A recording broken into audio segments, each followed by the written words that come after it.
छत्रपती शिवाजी महाराजांचे विजन हे सदोदीत स्वयंपूर्णतेच्या वाटेर आशिल्ले। ते जेन्ना नवीन नवीन गड घेताले, नवीन नवीन आपलो प्रांत आपल्याकडे घेताले, तेन्ना त्या प्रांतातल्या लोकांक स्वयंपूर्णतेकडे व्हरपाचे, म्हणजे शेती आसतली, गोधन आसतले, या सगळ्याकडे स्वयंपूर्णतेकडे वटपाची वाटचाल तेन्नाय करतले।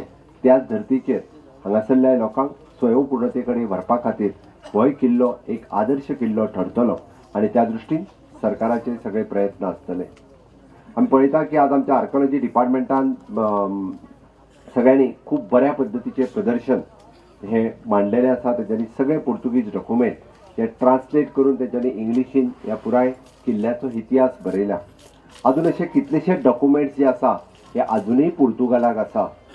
माझी ऑलरेडी ह्या खात्याक आणि ऑलरेडी मंत्र्याक म्हणजे कळवणे आसा की तांच्यांनी आमच्या MAचे म्हणजे ministry of the external affairs हांच्या बरोबर संपर्क करून पोर्तुगीजांतल्यान ते सगळे डॉक्युमेंट जे गोंयाक रिलेटेड आसा ते परत एकदा हाडपाची तांच्यांनी फुडाकार घेवचो आणि निश्चितरित्या म्हाका दिसता अशे गोंयच्या इतिहासाच्या रिलेटेड असलेले कितलेशे डॉक्युमेंट आमकां पोर्तुगालाक आसा ते हांगासर परत एकदा हाडपाक मंत्री इनिशिएटिव्ह घेतलो। जाय पडलो जाल्यार एकदा पोर्तुगालाकूय त्यांनी वचून येवचो आणि ते डॉक्युमेंट्स परत एकदा गोंय सरकारच्या ताब्यात हाडचे, जेणे करून इतिहासकाराक आसतले किंवा इतिहास संशोधनकाराक आसतले ह्या डॉक्युमेंटाचो खूप बऱ्या पद्धतीचो वापर व जावपाक शकतलो।